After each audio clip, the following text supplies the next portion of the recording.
Bonjour à tous, bienvenue sur le Cyclisme Performance Podcast. Aujourd'hui, je reçois Jean-Rémy Boivin et on va parler de selle. Est-ce que tu peux te présenter, Jean-Rémy, pour commencer, s'il te plaît? Bien sûr, ouais. Jean-Rémy Boivin, donc cofondateur de MySaddle, donc une société qui vise à la fois à résoudre les problèmes de selle et à faire des selles sur mesure et de l'analyse pour les personnes. Niveau académique, j'ai un diplôme d'ingénieur de l'Université de technologie de Compiègne, donc l'UTC. Et après, j'ai travaillé pendant 10 ans dans un conglomérat américain avec différents postes, à travailler sur du matériel médical, donc des appareils de radiologie principalement, ou alors sur le déplacement de personnes, les entités de service. Je ne vais pas rentrer dans les détails parce que c'est un petit peu éloigné du sujet du jour, mais voilà, ingénieur on va dire. Ok. Et alors, le but aujourd'hui, c'est de parler de selle. Bon, on en reparlera. Donc, tu fais partie des fondateurs de MySaddle. On en reparlera plus tard. Déjà, moi, j'aimerais te demander, est-ce que dans ce que vous avez pu faire comme étude, peut-être, est-ce que à quel point c'est courant parmi les cyclistes d'avoir des douleurs à la selle ou d'être inconfortable sur la selle qu'ils ont chez eux? Alors c'est un sujet presque philosophique dans le vélo, le problème de la selle, parce que le vélo, c'est un sport où on se fait mal et où la gestion de la douleur, elle est occultée. D'accord? On te dit toujours qu'il faut, ça fait mal le vélo, il faut souffrir.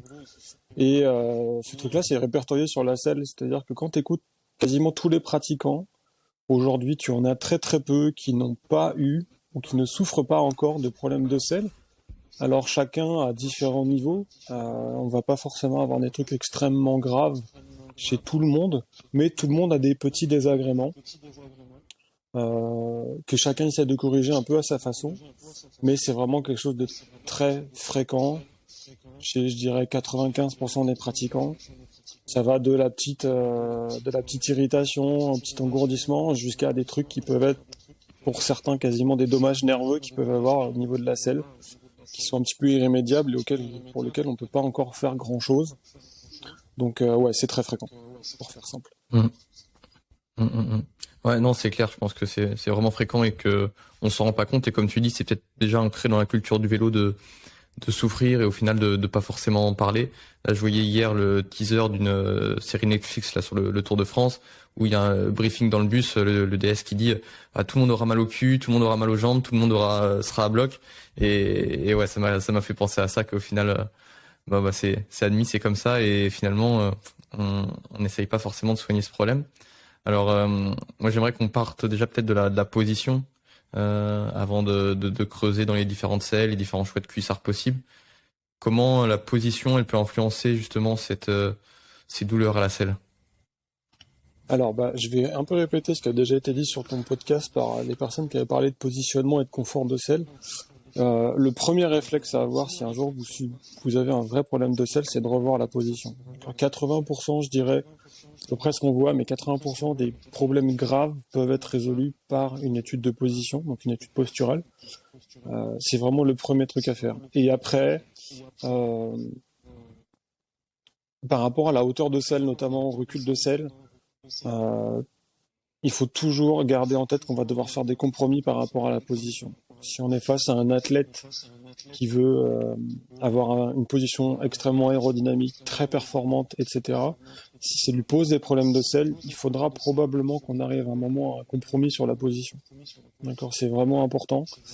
La position, être assis sur ses ischions, dans la position main en cocotte par exemple, qui est la plus utilisée, voilà, vraiment être assis sur ses ischions, assis sur le fond de selle, on peut appeler ça comme ça aussi, pour éviter d'avoir le périnée, donc cette partie très sensible, pleine de tissu mou, qui soit en appui principal. Ça doit vraiment pas être un appui principal dans une position relaxe.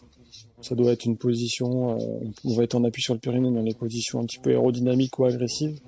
Mais il faut toujours pouvoir avoir une position, que ce soit pour une sortie ou pour une course, où on ne sera pas en appui sur le périnée, mais plus sur les ischions. Donc vraiment faire attention à ça, vraiment. C'est un peu ce qu'on voit, et je me répète encore une fois, mais le premier truc à faire, c'est pas de changer de selle, c'est pas forcément d'acheter un nouveau cuissard, c'est potentiellement de d'abord commencer par vérifier sa position. Avec une étude posturale dynamique, c'est mieux, et si possible, avec un capteur de pression au niveau de la selle, pour pouvoir vraiment analyser et comprendre les raisons de la douleur. Tu peux te retrouver face à des gens qui vont avoir une hauteur de selle qui sera complètement incohérente, des gens qui vont être trop allongés sur le vélo. C'est deux facteurs qui influent énormément sur la selle. Le recul de selle influe aussi. Mais voilà, c'est le premier truc à faire. Commencer par ça, et le capteur de pression va aussi t'aider à détecter si tu as une personne qui va basculer d'un côté ou de l'autre, donc soit vers le côté droit, soit vers le côté gauche de la selle, soit qui va avoir une assise qui a tendance légèrement à tourner vers un côté. Donc c'est-à-dire le bassin qui va tourner, le bassin côté droit qui va tourner vers l'avant, ou le bassin côté gauche qui va tourner vers l'avant aussi, qui sont des problèmes assez fréquents qu'on rencontre, et qui créent des problèmes de douleur de selle. Donc premier truc, position. Ouais, puis derrière finalement il y a aussi tout un côté pour changer ses habitudes. Enfin, je vois déjà ce que tu as dit en premier, la position sur la selle, d'être vraiment bien assis sur les ischions. Moi par exemple, j'avais plutôt l'habitude quand même d'être assis plutôt sur le périnée, enfin en tout cas d'être toujours plus en bec de selle, et au final voilà, j'ai dû retravailler déjà rien que sur cette habitude, et de me réhabituer à me reconfigurer au final dans mon esprit qu'est-ce que c'était la bonne position sur la selle, pour qu'ensuite ça soit une habitude et que ça soit automatique, quoi. Et tu as raison d'insister sur ce point-là, parce que c'est vrai que c'est dans la tête des gens, quand tu les fais s'asseoir sur leurs ischions sur une selle de vélo, c'est assez particulier, parce que les ischions ont cette capacité de supporter une relativement forte pression comparée au reste de ton anatomie. Si tu t'assois sur le périnée et que je te mets une pression très très forte, tu vas vraiment le sentir et ça va te faire mal, voire ça va créer des problèmes. Par contre, si on s'assoit sur les ischions et qu'on a une pression relativement forte, on n'est pas forcément fait en tant qu'être humain pour s'asseoir, on est plutôt fait pour être debout, mais on peut réellement s'asseoir sur nos ischions sans avoir de douleur, même si la pression est forte.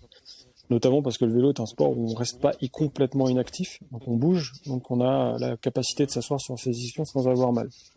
Mais par contre, c'est vrai que ça fait une pression forte et qu'on peut avoir peur, de prime abord, de rester assis sur ses ischions pendant la pratique. Ouais, c'est clair. Et puis encore par rapport à la position, il y a du coup les autres appuis, notamment au niveau des mains aussi. Je sais que voilà, des fois on peut avoir tendance à avoir les cocottes trop baissées, et au final plus on est tiré vers l'avant, enfin plus voilà, moins on pourra mettre de pression et d'appui sur les mains, c'est forcément de la pression qui sera mise ailleurs, quoi. Et moi je sais que j'avais aussi ce problème, on en avait discuté avec Maxime Frémaux ensemble de ça, et voilà, c'est quelque chose qui est assez courant et que je vois souvent des manettes qui sont trop basses, quoi. Le truc, c'est qu'effectivement, quand tu vas avoir un poste de pilotage, on peut même le dire comme ça, plutôt orienté très bas, ce qui était la pratique il y a une dizaine d'années. Il fallait avoir la potence au ras du cadre, et on avait vraiment des différences de hauteur selle-cintre qui étaient très importantes. Tu as tendance à charger les mains, tu as tendance à avoir une rotation du bassin vers l'avant, ce qui fait que généralement tu te retrouves avec des pressions importantes sur le périnée, et c'est pour ça que tu voyais et que tu vois encore beaucoup de gens avec les becs de selle qui plongent vers l'avant. C'est tout simplement pour réussir à accommoder une position. Sauf que oui, tu vas avoir des gens qui vont se plaindre, comme tu dis, de pression sur les mains, d'engourdissement dans les mains, de douleurs dans les cervicales. Entre les omoplates aussi, c'est des douleurs assez fréquentes et généralement liées à des positions trop basses. Et est-ce que tu penses aussi la pédagogie... Vas-y, non, dis-moi. Non, vas-y. J'allais dire, on essaie d'avoir de la pédagogie quand on est face à des athlètes, quand on a ces problèmes-là, parce qu'ils veulent tous être posés comme un tel ou comme un tel qui est super-héros, mais il faut toujours en revenir à...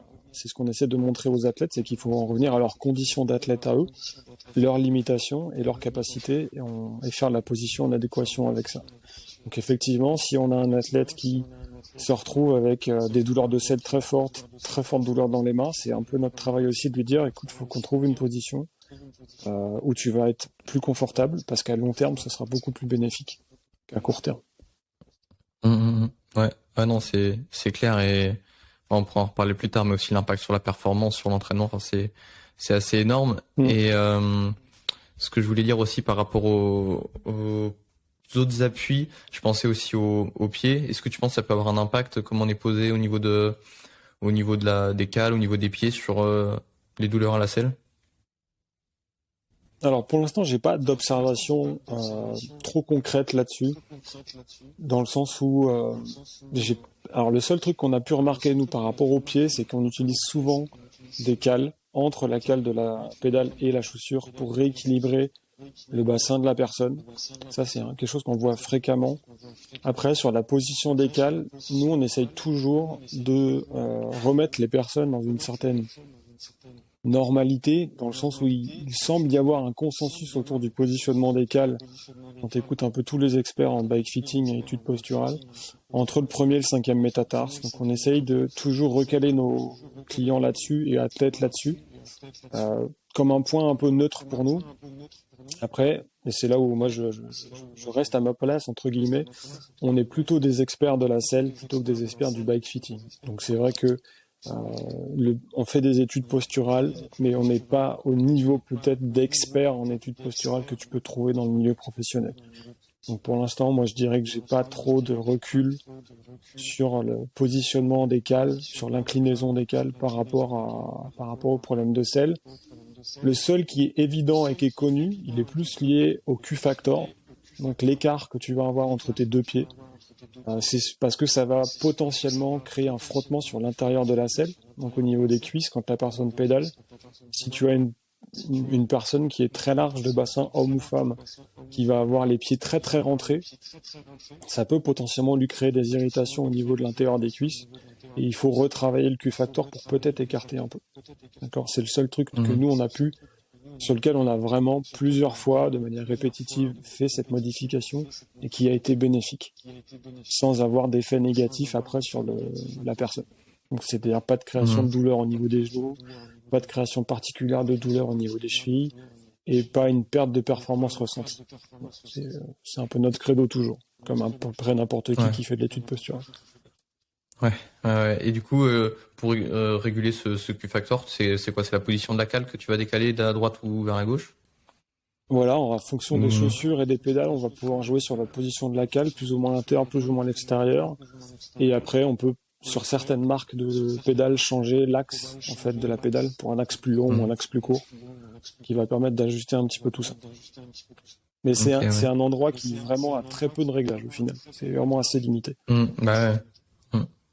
Ouais, c'est vrai que pourtant des largeurs de bassin, enfin ouais, le Q-factor ça paraît être important, mais c'est pareil, on n'en parle pas trop et peut-être qu'il y aurait des choses à faire de ce côté-là. Je pense aussi du coup largeur de bassin. Est-ce que tu penses la largeur de selle, tout ça c'est important à prendre en compte? Est-ce qu'on doit mesurer la largeur des ischions? Je sais que c'est quelque chose qui se fait un peu au magasin. Je sais pas si c'est d'ailleurs très très fiable. Je sais pas ce que t'en penses de tout ça. Mais ouais, qu'est-ce que tu peux nous dire sur la largeur de la selle? Ça marche. Alors, pour la largeur de selle, la mesure des ischions, oui, c'est pertinent. En fait, c'est un bon début. C'est vraiment le premier point de départ quand on va essayer de choisir une selle, parce qu'on a des selles qui ont historiquement fait aux alentours des 130 mm, et ça pourra pas convenir à tout le monde. Donc oui, mesurer ses ischions. Moi, j'ai des méthodes assez basiques qu'on peut faire sans nécessairement aller en magasin. Pour tous ceux qui sont parents ou qui ont de la pâte à modeler à disposition, vous faites un rectangle de 15 par 30 en pâte à modeler et vous vous asseyez bêtement dessus, ça marquera l'endroit de vos ischions en essayant de garder les jambes un peu surélevées. Ou alors, chose que probablement absolument tout le monde a au XXIe siècle, un morceau de carton, pareil, de 15 par 30. Vous vous mettez soit dans un escalier, soit sur une chaise avec les pieds relevés, et vous allez pouvoir avoir une empreinte qui va être faite dans le carton ou dans la pâte, qui va vous permettre de mesurer votre largeur d'ischio. Donc la taille de l'empreinte n'a pas forcément beaucoup d'importance parce que ça va énormément dépendre de la manière, de ce que vous utilisez pour faire cette prise d'empreinte entre guillemets. Mais c'est un bon début. Après, on va prendre l'intérieur. Donc vous allez avoir normalement deux formes de sphères qui vont se faire. Donc il faut prendre le centre de ces cercles, de ces sphères, qui va être le point de référence de chaque côté et mesurer entre les deux. Ça va vous donner votre largeur d'ischio. Et on va essayer d'aller chercher une selle pour laquelle donc ce centre des ischions va venir s'asseoir sur la partie la plus large de la selle, à l'arrière. Donc on va essayer par exemple si on a une largeur d'ischio de 140, il ne faut pas que la selle fasse 140 d'extérieur. Il faut que la selle vienne faire un tout petit peu plus pour qu'on puisse réellement avoir le centre des ischions qui soit assis sur la mousse de la selle ou sur la coque de la selle en fonction de si c'est rembourré ou pas. Et ça va être un bon point de départ pour réussir à trouver une forme de selle adaptée. Les problèmes vont être si la selle est trop étroite, bah forcément les ischions ne seront pas soutenus, donc on va s'asseoir sur des tissus mous. Et si la selle est trop large, on n'arrivera pas à aller dans le creux de selle, dans le fond de selle, pardon, et on aura des problèmes qui vont être aussi d'être assis sur des tissus mous. Donc c'est vraiment le premier truc à faire, c'est la largeur d'ischio. Après, on en Ouais, puis discutera probablement plus tard. C'est pas miraculeux. Ok. Moi, je me souviens quand on l'avait fait ensemble, c'était bien aussi de voir justement de se représenter où est-ce que c'était en fait sur la selle, ce point où on a la largeur, où est-ce qu'au finalement on doit s'asseoir. Et finalement, juste le fait de l'avoir mesuré, et puis de le remesurer sur la selle et de se rendre compte en fait, voilà vraiment sur la selle où est-ce que c'est. Je trouvais que c'était déjà assez intéressant, enfin du côté aussi éducation, ce qu'on a dit tout à l'heure. Donc ok, Exactement. pour toi c'est un bon début, ça règle pas tout. Est-ce qu'il y a aussi, je pense aux longueurs de selle, est-ce que ça change quelque chose d'avoir une selle plus ou moins longue, plus ou moins courte? Je sais que maintenant la tendance est quand même plus aux selles assez courtes. Qu'est-ce que t'en penses? J'ai pas spécialement d'avis, selle longue, selle courte. Pour moi, il n'y a pas d'avantage à ce qu'elle soit trop longue. À moins que tu sois quelqu'un qui fasse du bec de selle quand tu es dans l'effort. Ce qui peut pour moi induire un petit problème de positionnement, mais ça, c'est une autre question.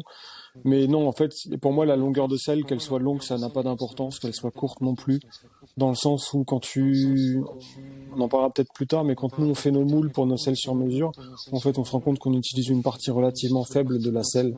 Même sur une selle courte, on n'utilise pas une grande partie de la selle, donc ça n'a pas spécialement d'importance. Le seul truc qu'il faut noter, là où ça a de l'importance, c'est dans la pratique de prise de cote pour repositionner la selle. Faut toujours, nous, je sais qu'on n'utilise ni l'arrière de la selle, ni l'avant de la selle, le bec de selle pour positionner la selle dans l'espace. Parce qu'effectivement, si tu passes d'une selle qui faisait près de 30 cm de longueur et que tu passes sur une selle dite courte moderne, tu vas perdre à peu près 5 cm sur le bec de selle. Donc si tu utilises le bec de selle comme seule valeur de référence, tu vas te retrouver avec un problème. Donc en général, la méthode qu'on utilise nous, c'est assez basique. On reprend la largeur des ischions. On vient la mettre à l'endroit de la selle où ça rencontre. Donc si tu prends la selle de haut en bas, tu pars du bec, tu redescends jusqu'à avoir la largeur des ischions sur 1 mètre, par exemple. Et on va faire un petit trait sur la selle à ce niveau-là. Et on va repositionner par rapport à ce trait-là, dans l'espace. Si on doit changer de selle, on va faire comme ça. Mais à part ça, sinon, ça n'a pas à part le positionnement, où il faut faire attention, ça n'a pas spécialement d'impact pour moi sur, aujourd'hui, en tout cas, le confort de selle. Ok, ok. Et il y a aussi les selles évidées. Qu'est-ce que t'en penses d'un point de vue confort et problème de selle? Alors, je vais peut-être avoir des propos qui vont être un petit peu différents de ce qu'on peut entendre de manière générale, mais je suis pas intimement persuadé par rapport à nos mesures que le fait d'avoir une selle évidée est une solution à tous les problèmes.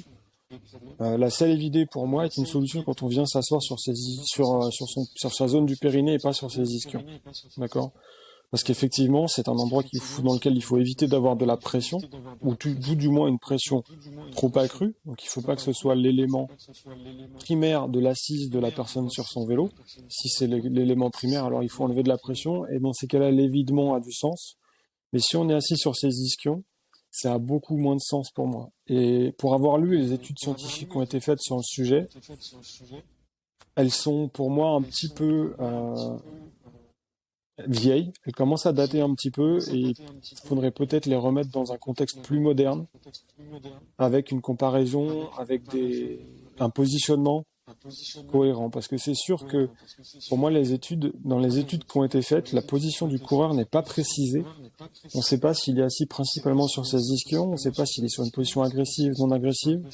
Et comme ces informations-là sont pas communiquées et que aujourd'hui on sait par diverses études qui ont été faites que la position à privilégier sur les ischions, je pense qu'on aurait peut-être une approche différente sur le fait d'avoir un évidement ou pas au niveau de la selle. Par contre, ce qui est sûr, et là pour rester un petit peu dans l'intérêt de l'évidement, il est quand il y a une pression vraiment trop importante pour éviter donc de restreindre des flux sanguins principalement, d'accroître des pressions sur des tissus mous. Donc oui, c'est un intérêt dans ce cas-là. Par contre, si on est bien positionné sur une selle, même qui n'a pas d'évidement, on n'aura pas forcément de problème. Ok.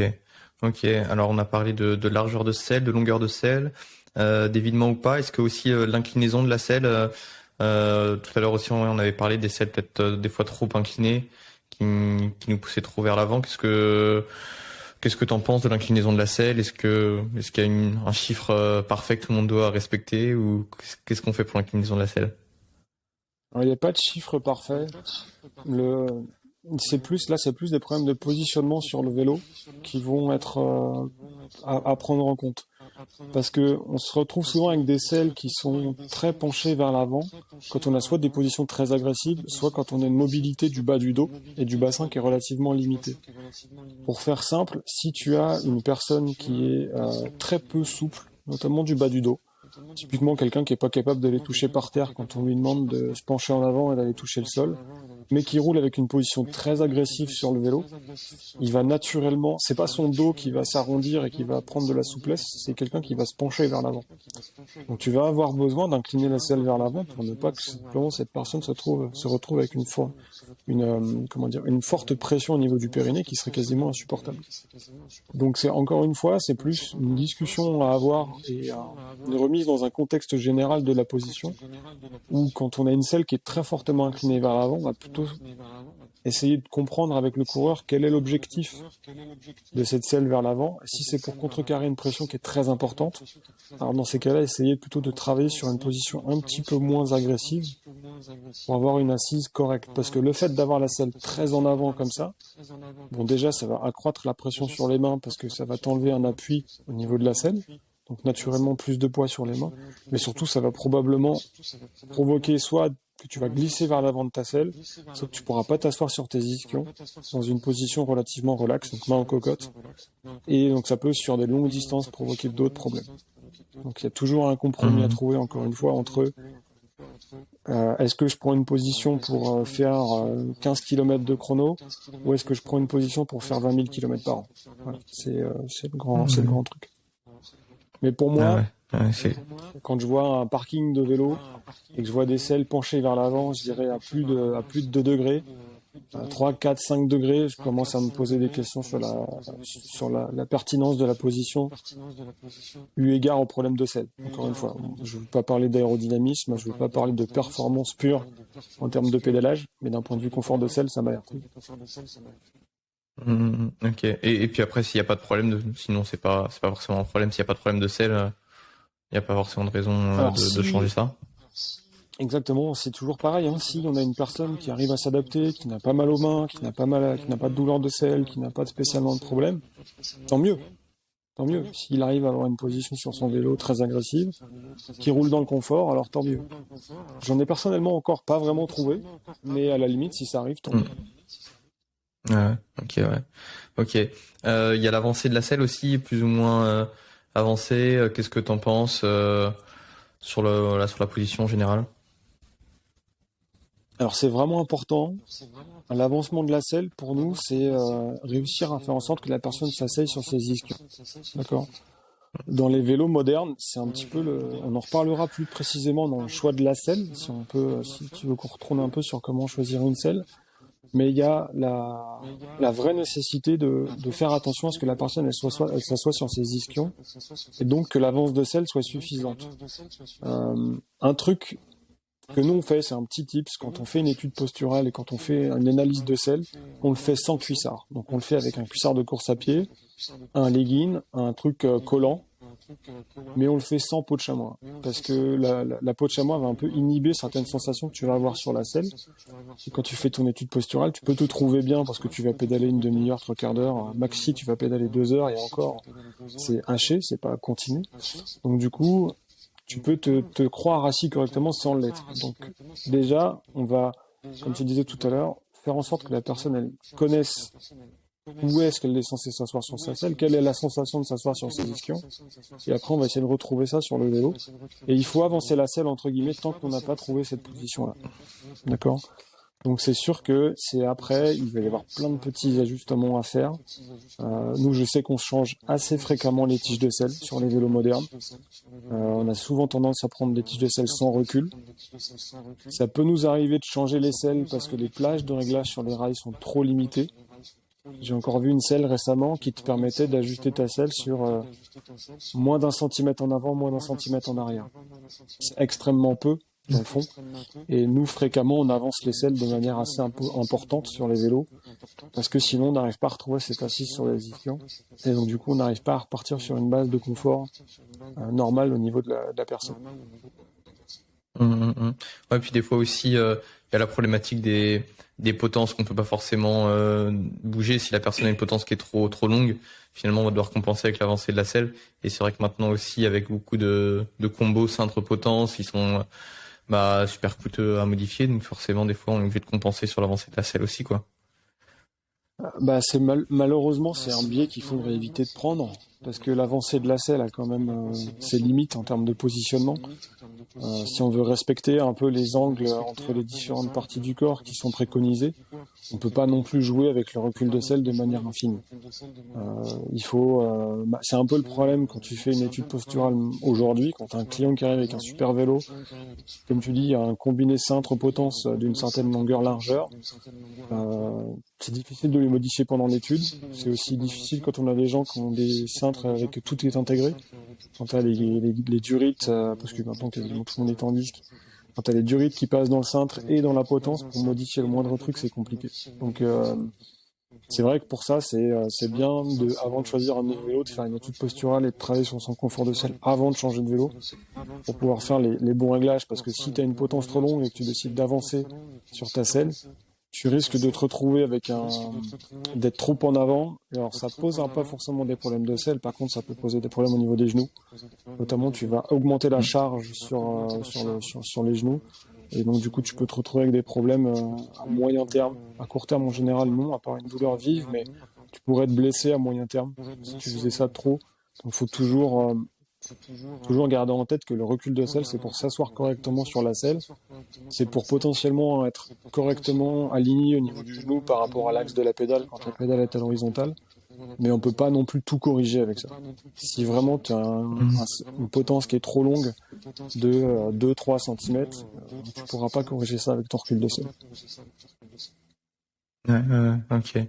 Alors on peut reparler du choix de la selle justement. Donc comment une fois qu'on a une position qu'on pense bonne, comment on choisit notre selle derrière? C'est quoi les indicateurs à regarder? Alors il y a quelques petits trucs qui peuvent être intéressants à regarder. Donc on a dit la largeur, c'est déjà pas mal. On a tendance maintenant à prendre principalement des selles plates. C'est plutôt bien aussi parce que ça permet d'avoir une assise relativement neutre, entre guillemets, notamment dans le domaine du sport. Si on parle de cyclotouristes, on peut re-questionner le principe, mais si on est sur des gens qui font de la performance, la selle plate est bien parce que ça permet vraiment d'avoir une selle relativement neutre et facile à régler. Il faut privilégier les selles qui vont avoir une forte plage de réglage au niveau du rail. C'est quelque chose qu'on regarde jamais quand on choisit sa selle, mais c'est vraiment important parce que c'est ça qui va vraiment permettre de la positionner au bon endroit. Il y a des très bonnes marques qui ont compris ça et qui offrent une grande plage de réglage au niveau des rails. Et ça permet vraiment de pouvoir régler la selle assez finement. Pareil, donc là, quand tu regardes la selle de côté, donc tu as le dessus de la selle en haut et les rails en bas. Regardez que la fin du rail, donc plutôt vers l'arrière de la selle, soit à minima au niveau du plus large de la selle. Donc c'est pas forcément facile à visualiser comme ça, surtout pour ceux qui feront que nous écouter. Mais voilà, si on regarde une selle de côté, il faut que l'endroit le plus large sur l'assise soit à minima au niveau de la fin du réglage du chariot de selle, des rails de selle. Parce que si on se retrouve avec quelque chose qui est trop en avant par rapport à ça, c'est très difficile de réussir à faire asseoir la personne sur ses ischions aussi. Donc c'est un petit truc au niveau de la selle qui est important. Et après, là c'est plus un test empirique qui va dépendre des personnes, mais il est aussi vachement important de faire attention à l'évasement de la selle. Donc quand on part du bec de selle et qu'on va vers l'arrière de la selle, à quelle vitesse la selle va s'élargir, plus ou moins vite, avec plus ou moins d'angle.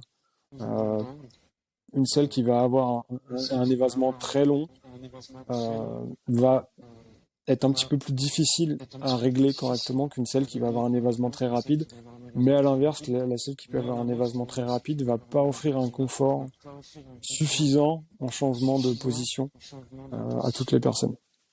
Donc c'est vraiment pas évident de conseiller une selle comme ça. c'est un problème qui est le choix d'une selle, c'est un problème qui est un petit peu complexe dans le sens où on maîtrise pas forcément tous les aspects. On maîtrise pas le vélo, on maîtrise pas la géométrie du vélo, donc voilà, je dirais il faut respecter un peu ces principes de base là. Et après, nous, c'est quelque chose qu'on offre, mais que vous trouverez aussi de plus en plus, je pense, à l'avenir. C'est faire une étude avec des capteurs de pression, en fait, qui sont un grand révélateur de si on est assis correctement ou s'il y a encore des problèmes. Donc, je pense qu'aujourd'hui, si j'étais une personne lambda, je dirais qu'au lieu de partir chercher une aiguille dans une botte de foin et partir à la chasse à la selle parfaite, j'ai des clients, moi, qui ont acheté 7, 8, 9, 10 selles différentes sur les dernières années sans jamais trouver leur bonheur. C'est pas forcément la bonne approche. La bonne approche, c'est peut-être d'aller faire un petit peu plus de kilomètres pour trouver quelqu'un qui aurait un capteur de pression, un magasin, une boutique, un expert comme nous, qui aurait un capteur de pression qui vous aurait à choisir. C'est vraiment pour moi le truc, parce que une fois que vous aurez choisi votre selle, elle vous accompagnera probablement longtemps. Ouais, c'est pas si facile à trouver, hein. Moi, j'avais cherché, moi, de mon côté, qui suis du côté de Grenoble, pour trouver quelqu'un avec un capteur de pression. C'est finalement assez rare encore en France. Donc moi, voilà, j'avais fait un test avec vous à ce niveau-là. Et puis, on peut en parler de ce que vous proposez aussi, là, des selles personnalisées. Je trouve que c'est une approche qui est super intéressante parce que, voilà, c'est jamais facile de trouver une selle qui nous convient. Et au final, on peut, en personnalisant la selle avec, voilà, je te laisserai en parler, mais en tout cas, voilà, à partir d'une empreinte de notre assise, derrière, on va avoir en fait une selle qui nous convient directement, sans avoir à acheter 10 selles pour trouver la bonne, et enfin peut-être même pas trouver la bonne en plus, quoi. Ouais, on peut en parler maintenant si tu veux. Mais le principe de la selle sur mesure, en fait, qui se rapproche un peu dans l'esprit de ce qu'on va faire, de ce que va faire un podologue, en fait, avec une orthèse, c'est qu'on va essayer de simplement mouler la coque de selle, qui est une coque souple avec de l'amorti, mais de mouler une coque de selle complètement adaptée à l'anatomie de la personne. Donc ça commence évidemment par faire une étude posturale, on positionne la personne sur son vélo et sur sa selle de sorte à ce qu'elle soit assise sur ses ischions de prime abord en position standard, on va dire, la plus confortable, celle sur laquelle on passe largement le plus de temps. Et après, d'ailleurs, on va faire un moulage, donc qui permet de quasiment systématiquement de réduire la pression moyenne, mais surtout de réduire la pression maximale sur la selle, parce qu'on va pouvoir absorber toute légère dissymétrie de la personne. Si on a une personne qui bascule légèrement vers la droite, vers la gauche, qui peut avoir un pivotement droite-gauche aussi, on va pouvoir le compenser. On va pouvoir aussi, et ça c'est un peu plus délicat, on en parlera dans l'adéquation selle-cuissard peut-être, mais ça va permettre aussi d'avoir une profondeur d'empreinte qui va permettre vraiment de réduire la pression. Donc le concept est assez simple dans le fond. C'est si tu prends une sphère d'1 kilo et que tu la poses sur une pointe parfaite, tu as 1 kilo qui est appliqué sur la pointe. Si tu prends 500 pointes et que tu mets toujours ce kilo, tu auras le kilo réparti sur 500 pointes. Donc forcément, chaque petit point aura moins de pression et donc potentiellement, si on transpose ça à l'humain, moins de douleur. Donc on va réduire les pressions max par ce biais-là. Et après, on va aussi, c'est un avantage de faire un moulage comme on le fait nous, c'est qu'on va vraiment utiliser 100% de l'espace disponible au niveau de la selle, dans le sens où aujourd'hui, en fonction de l'anatomie des gens, même s'ils s'assoient correctement sur la selle, il y a toujours une partie qui est non utilisée. Et nous, on va pouvoir vraiment maximiser cet espace. Ça a beaucoup d'avantages sur les positions aérodynamiques, donc quand on va se pencher vers l'avant, parce que c'est fréquent que pour nous, le bec de selle s'élargisse d'environ 1 à 2 cm au niveau de la largeur, donc au niveau de la zone du périnée. En augmentant la largeur, évidemment, on augmente la répartition de la pression, et donc on réduit les pressions maximales, et donc on réduit les douleurs, pour faire simple. Et donc on ne met pas, et là ça revient sur un petit peu l'évidement de la selle, en réduisant les pressions maximales et les pressions moyennes, on va nécessairement moins comprimer des tissus mous, et donc on va avoir moins besoin d'avoir un évidement au milieu de la selle. C'est le gros avantage de la selle sur mesure. Ouais, non, c'est top. Et puis t'as beaucoup reparlé de pression, mais c'est vrai que là, du coup, l'avantage du capteur de pression, c'est qu'on peut avoir un retour objectif sur ces sensations. Et puis on sait que là, plus il y a des points de pression importants, plus il y a un pic important, plus il y aura des risques de douleur. Et ça permet de savoir quand même rapidement si si on a une bonne selle, une bonne position, plutôt que finalement devoir attendre de faire beaucoup de kilomètres et d'avoir un verdict. Est-ce que tu vois le capteur de pression finalement il te donne presque pas une réponse instantanée, mais en tout cas tu sais quand même si il y a plus ou moins de risque de douleur, quoi. C'est ça? Exactement. En fait, c'est que dans notre protocole de fabrication en fait de moulage, on fait un capteur de pression avant le moule et après le moule, ce qui nous permet déjà de dire à la personne voilà combien on a gagné sur les pressions, voilà combien de surface on a gagné au niveau de l'utilisation de la selle. Donc déjà, on n'est plus sur du jugé, on n'est plus sur du sentiment. C'est factuel. Factuellement, on est capable de montrer à la personne ce qu'on a gagné. Et après, avec le moule, la personne peut se rendre compte à quel point son assise, elle est particulière. Voilà, quand on a quelqu'un qui a une forte dissymétrie, quand on a quelqu'un qui penche d'un côté ou de l'autre, on va pouvoir lui montrer, voilà, tu as ces petits problèmes-là, et donc c'est pour ça que ton confort de selle est compromis avec une selle normale. Donc tout le monde ne l'est pas, mais on voit assez souvent des gens qui sont avec des petits problèmes comme ça. Donc c'est l'avantage. Le deuxième avantage, grand avantage qu'on n'a pas encore parlé, c'est que ça évite le moulage. Le fait, en fait, comme les deux formes sont positives et négatives, donc c'est vraiment, le moule est la réplique parfaite de l'anatomie de la personne. Tu vas te retrouver avec une certaine forme de blocage au niveau de la position. Alors, pas forcément un blocage pour aller en avant, en arrière, quand on bascule sur les cocottes, ou sur le bas du cintre, parce que dans notre protocole de moulage, on fait prendre toutes les positions, même les plus extrêmes. Donc ça, c'est possible de le faire. Par contre, c'est sûr que ça a évité les micro-frottements qui sont liés à des mouvements parasites sur la selle. Donc le moulage va permettre un petit peu d'ancrer la personne et donc d'éviter ces micro-frottements et donc d'éviter les lésions au niveau de l'épiderme. Donc on n'a pas parlé des problèmes qu'on peut avoir parce que je sais pas à quelle heure les gens écouteront ce podcast, et si c'est le matin au petit déjeuner, ils ont peut-être pas envie d'entendre parler de tous les problèmes d'épiderme qu'on peut avoir sur la selle. Mais oui, ça évite les problèmes d'épiderme, ça évite les problèmes de pression. Et ça permet, quand on a vraiment quelqu'un qui est avec des fortes dissymétries, de lui trouver une selle adéquate. Ouais, tu peux parler rapidement quand même des problèmes d'épiderme. C'est vrai que je pense que c'est intéressant aussi d'en parler. Alors les problèmes, ils ont différents degrés de gravité et notamment différents degrés de vitesse d'apparition. Mais on va avoir des gens qui, au bout de quelques heures de sortie, vont avoir des irritations cutanées, donc comme si tu t'étais frotté sur un tissu de manière un peu acharnée. Tu te retrouverais avec des petites lésions cutanées qui vont partir assez rapidement au bout d'un jour ou deux et qui vont commencer à poser des problèmes dans la pratique du cyclisme si tu enchaînes plusieurs jours d'affilée. D'accord, donc en cas de stage, on a des gens qui en fin de stage finissent avec vraiment des fortes abrasions au niveau de la peau qui peuvent s'infecter, qui peuvent créer d'autres problèmes. On va avoir des gens qui vont avoir des cloques. Donc ils peuvent avoir des cloques, ils vont pareil, des cloques ensanglantées qui peuvent malheureusement pendant la pratique s'ouvrir et peuvent être des points infectieux. Donc on a souvent, parmi les gens les plus impactés par ce genre de problème-là, on a souvent des gens qui finissent par devoir déjà arrêter la pratique pendant un certain temps et qui finissent par devoir prendre des traitements médicaux pour, notamment des antibiotiques, pour contrecarrer les infections qui se créent à ces endroits-là. On peut avoir chez les femmes des problèmes d'irritation au niveau de leur sexe, qui va vraiment causer des douleurs quand tu vas vouloir aller uriner, tout simplement. Donc là, le cas chez les hommes, il est quand même plus rare, mais voilà, c'est un peu tous les problèmes de peau qu'on va avoir, qui sont principalement liés à des micro-frottements sur la selle. Non, c'est clair, c'est un sacré problème. Et puis, qu'est-ce que tu penses derrière d'opérations aussi je sais que c'est des choses qui se font des fois, peut-être assez rarement, je sais pas, mais est-ce que tu as déjà entendu parler d'opérations à ce niveau-là pour retirer un point qui pourrait être douloureux? Notamment des kystes, oui, c'est assez fréquent en fait. C'est pas si rare que ça.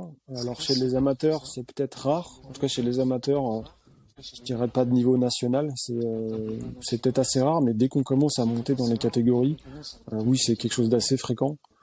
On a des verbatims d'anciens professionnels qui ont pu se faire opérer tous les ans, voire tous les 2 ans de kystes qui les gênaient. sachant que ça crée d'autres problèmes, hein. Ça va venir nous créer des cicatrices, et des cicatrices sont des tissus qui sont relativement durs comparés à de la peau normale, et donc du coup qui peuvent recréer encore des points d'irritation. Mais oui, c'est quelque chose de fréquent. Hmm. Ok, ouais, chercher le mot kyste, voilà, mais ouais, puis moi j'en avais discuté avec un médecin notamment, puis qui me disait que c'était finalement une solution qui était quand même très risquée parce que voilà, quand il y a une opération, déjà c'est un certain risque, et puis derrière, le risque c'est de toujours avoir encore des douleurs et que ça soigne pas forcément le problème parce que on a encore un tissu qui est assez fragile, donc ouais, c'était pas forcément la meilleure solution, quoi. Bah, c'est toujours là, on en revient un petit peu au début de la discussion en disant bah, le vélo c'est un sport où il faut avoir mal. Il y a une certaine limite à la douleur, et je pense qu'aujourd'hui c'est plus une situation, je dirais, normale d'aller jusque-là. C'est-à-dire que de se dire que la pratique d'un sport engendre des besoins d'opération, quand on le dit comme ça fait pas trop de sens. Donc je pense Hmm. que c'est un sujet qu'il faut vraiment qu'on traite, et c'est pour ça que nous on a décidé de le traiter de cette manière-là, avec nos selles et avec notre expertise, mais ouais, c'est pas logique. Ouais. Ouais, on n'a pas parlé encore des cuissards. Qu'est-ce que tu pourrais nous dire sur les cuissards? Comment choisir nos cuissards? Est-ce qu'il y a des bons, des mauvais cuissards? Est-ce que ça dépend de la selle qu'on a? Voilà, qu'est-ce qu'on fait au niveau des cuissards? Il y a des milliers de sortes, de types d'amortis possibles, de peau de chamois possibles, de formes différentes, etc. Donc, qu'est-ce qu'on fait? Alors, faut toujours repenser interface, selle, cuissard. Donc, c'est toujours pareil. Je dirais qu'il n'y a pas de mauvais et de bons cuissards. C'est que il y a des gens qui plébiscitent certaines marques et certaines matières.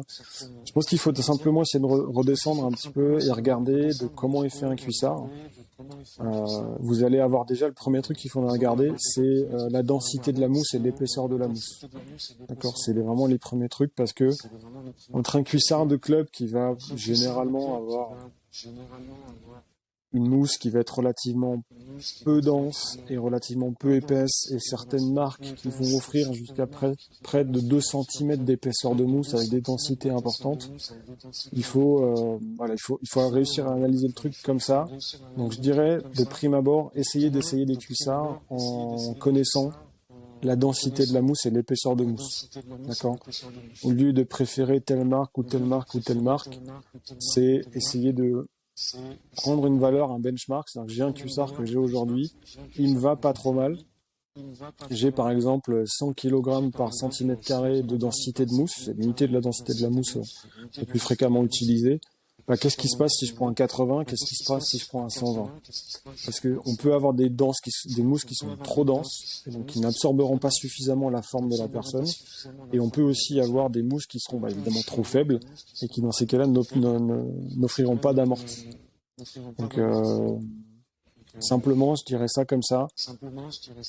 Essayez de regarder la densité de la mousse, l'épaisseur de mousse, et d'essayer de faire un benchmark, comme je disais. Regarder si je descends, qu'est-ce qui se passe, si je monte, qu'est-ce qui se passe. Après aussi, petit tips, plutôt pour les personnes qui sont très grandes ou pour les femmes, c'est alors quand vous avez la possibilité, prendre votre selle avant d'aller dans le magasin pour tester un nouveau cuissard, et simplement vous retournez le cuissard et vous le posez sur la selle. Donc vous mettez la selle à l'intérieur et vous regardez si la mousse du cuissard est en adéquation avec votre position sur la selle. Donc, si vous savez que vous faites, je dirais, 150 de largeur de selle parce que vos ischions sont quelque part aux alentours des 140, voilà, il faut que quand vous posez le cuissard sur la selle, l'épaisseur de mousse du cuissard soit au-dessus des ischions. Si c'est plus large, ou si c'est plus étroit que la position des ischions, alors on va avoir un problème lors de la pratique. Donc ça, c'est un premier petit truc à faire. Ça va aussi évoluer quand on va porter le cuissard, parce que effectivement, on va peut-être un petit peu tirer sur les matériaux. La peau de schéma va se positionner peut-être un peu différemment, mais c'est un premier critère. Je sais qu'on a des gens qui sont venus nous voir avec des cuissards qui étaient parfois trop larges au niveau de la peau de chamois, et donc qui créaient des problèmes plutôt au niveau central de la selle, et d'autres qui avaient des cuissards qui étaient trop étroits, et donc qui créaient des problèmes au niveau de l'extérieur de l'assise, parce qu'on n'avait plus de mousse pour supporter le poids de la personne. Après, il n'y a pas de... Ouais, non, c'est clair que... C'est malheureusement une donnée qui n'est pas forcément disponible facilement chez les marques. Donc il faudra peut-être un petit peu chercher pour trouver cette valeur-là. Ouais, c'est ce que j'allais dire. Tu parlais des densités de mousse, etc. C'est vrai que moi, j'y ai jamais fait attention, je pense. Donc peut-être pour ça aussi que ça me dit rien. Mais sinon, c'est clair que c'est pas ce qui est mis en avant, en tout cas, je pense le plus selon les cuissards. Donc non, c'est super intéressant. Est-ce que tu penses aussi, ça, je sais qu'on avait discuté ensemble, de même rouler sans cuissard. Je sais que c'est quelque chose que tu testes sur avec bah, notamment les selles personnalisées. Et puis bah, finalement, ça se passe assez bien, quoi. Voilà, exactement. Sur les selles sur mesure, un des buts qu'on poursuit aussi, c'est de pouvoir rouler sans cuissard, ou alors en tout cas sans mousse à l'intérieur du cuissard, pour être beaucoup plus précis, avec simplement un tissu antibactérien à l'intérieur, ou un tissu qui permet de réguler la température du corps, mais de rouler sans mousse pour simplement en fait réduire le nombre d'interactions. C'est quelque chose qui, on n'en a pas parlé, mais quand tu commences à aborder le problème de la selle chez les personnes, tu vas avoir la position sur le vélo, la position de la selle dans l'espace, la quantité de mousse, la forme de la selle, la forme de la coque, la quantité de mousse sur la selle, l'épaisseur de mousse dans le cuissard, la densité de la mousse dans le cuissard et l'anatomie de la personne. Quand tu prends en charge tous ces critères-là, c'est vraiment très complexe de réussir à trouver le combo parfait. Donc une des choses qu'on essaye nous, c'est de supprimer le nombre d'interfaces pour rendre le choix plus simple. Et effectivement, avec nos selles sur mesure aujourd'hui dans leur dernière version, on arrive à rouler sans cuissard. Moi, je sais que je roule sur Home Trainer pendant 1 heure et demie sans cuissard, donc avec un cuissard de course à pied aujourd'hui qui n'a même pas d'insert à l'intérieur pour des problèmes de transpiration ou ce genre de choses. Je sais que j'ai déjà fait 3 heures dehors parce qu'aujourd'hui ma capacité physique me limite, mais ma capacité personnelle me limite à 3 heures aujourd'hui. J'ai des testeurs qui roulent aussi sur Home Trainer et sur la route sans cuissard, donc on sait que c'est faisable. Et on sait surtout que ça, c'est parmi nos expériences, parce qu'on a fait nos selles sur mesure, on roule avec et sans cuissard. On sait que des cuissards, par exemple, qui auraient une trop forte densité, peuvent recréer des points de pression à certains endroits alors qu'ils avaient été supprimés avec une selle sur mesure. Donc, ouais, aujourd'hui, c'est faisable. La plus grosse barrière aujourd'hui à rouler sans cuissard, c'est une barrière psychologique. C'est pas une barrière physique. Ouais. Ouais. Non, mais c'est clair. Et puis, bah, tu vois, t'as parlé de toutes ces interactions possibles et de la complexité de trouver finalement une bonne selle. C'est l'avantage, je trouve, moi, finalement des selles personnalisées ou de la solution que vous proposez, c'est que bah au final, on n'a pas, c'est plus un casse-tête de trouver la bonne selle parce que du coup on peut l'avoir directement et ça c'est vrai que c'est cool et je pense, enfin, je sais pas si tu peux nous parler aussi de l'impact sur la performance derrière d'être bien posé, tout ce que ça implique en fait derrière. Je sais que tu m'as dit que tu travaillais avec une équipe féminine aussi. Qu'est-ce que vous remarquez d'un point de vue performance sur les selles, bah voilà, la bonne position et puis bah, l'utilisation de selles personnalisées.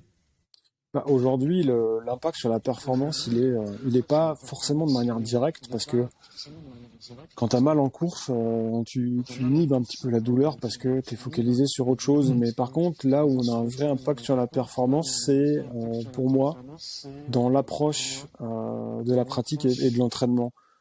Si par exemple tu viens de faire 2-3 jours de suite d'entraînement et que tu commences à avoir des douleurs qui sont gênantes, euh, l'envie que tu vas mettre d'aller sur le vélo, l'envie que tu vas avoir de faire ta séance correctement, vont être plus difficiles à trouver et donc potentiellement ton implication dans l'entraînement va être plus faible et donc du coup la qualité de l'entraînement pourra être différente.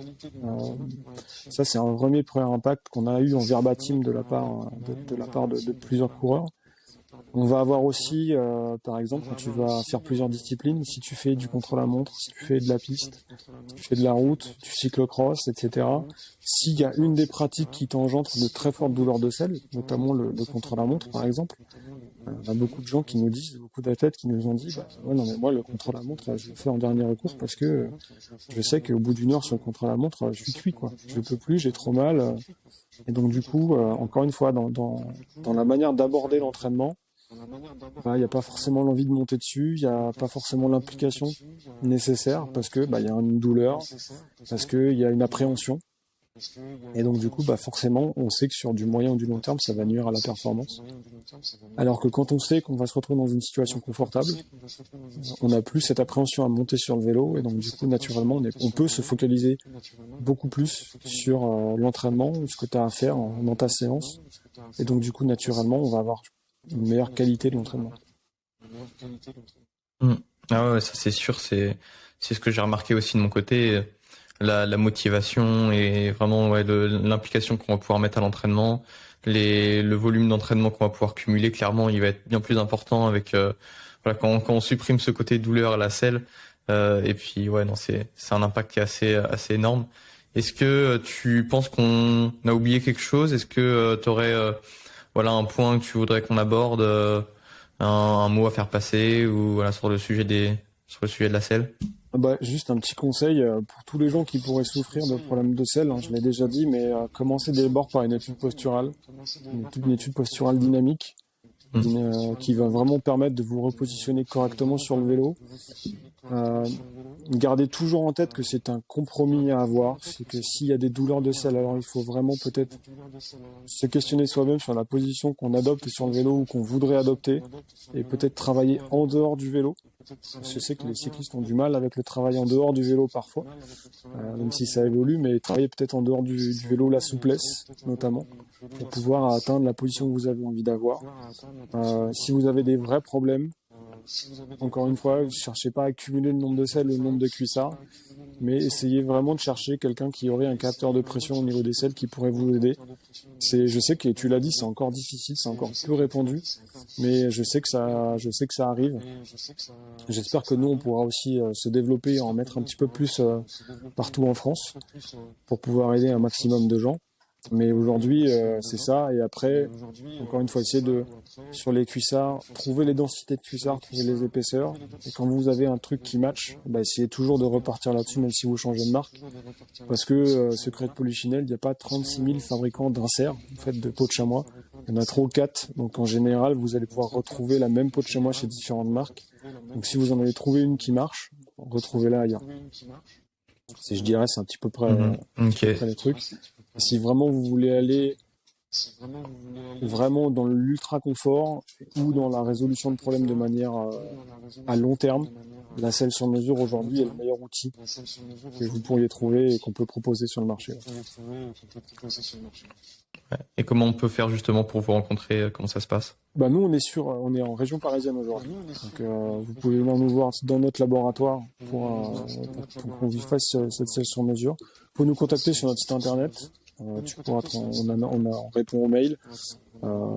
Sur Instagram aussi, on est présent. Même si c'est tout jeune, on est présent. Vous pouvez nous contacter sur Instagram. Donc mail et Instagram, vous pouvez nous contacter. Et nous, on vous recontactera derrière pour déjà un premier entretien pour comprendre si vous avez besoin d'aller jusqu'à avoir une selle sur mesure ou si on peut vous aider d'une autre manière. Voilà. Ok. Ouais, je te remercie, Jérémy. Effectivement, je mettrai tous les liens dans la description. Je mettrai aussi une adresse mail. Comme ça, on pourra vous contacter directement. Puis le site web, la page Instagram. Vous retrouverez également les liens pour le compte Instagram du podcast, notre newsletter. On envoie un mail chaque semaine. On décrit une étude scientifique. On donne nos conseils par rapport à cette étude et nos applications pratiques. Et puis voilà, n'oubliez pas, si le podcast vous plaît, vous pouvez le partager sur les réseaux, partager à vos amis, notamment ce podcast-là, je pense qu'il va être super important sur tous les problèmes de selle, et je pense que on l'a dit dans le début de podcast, c'est très répandu et on peut trouver des solutions. Clairement, il y a des choses à faire. Et n'hésitez pas donc à partager le podcast. Et puis encore merci Jean-Rémy et à bientôt. Merci à toi, à bientôt.